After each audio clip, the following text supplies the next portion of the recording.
i-storage namanzi okuvula namayini asitha kusanaphila kule ndawo. Yiko lokhu that's isithole uncedo kubantu ukuthi abantu ake basisize nesithole ukuthi maybe bangasishisa ngaphansi kwale ndawo lebasiseke enye indawo ngoba vele akunakuphila la. Uma uyile etoilet ukuthi uyaflasha vele naphile le doti le iyaphuma yonke sibona nje la ngaphandle. Siphila sigqoke lamabhoots la ukuthi sikline la kube clean. And sinabantwana abancane, abantwana abancane bahogela wonke lo mnuko.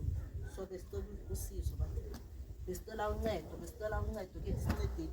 Nala naku kuphumile la. Siphila net so siphila sikubona njalo nje la. Nokuphumile la. Yeah, sicela uncedo ke nisincede.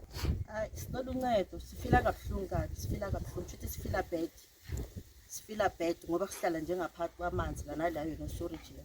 So besicela ke nisincedeni umphakathi ukuthi angazi government akangenelele. Basincedeni ngale storage. Namanje nakungibhekile la.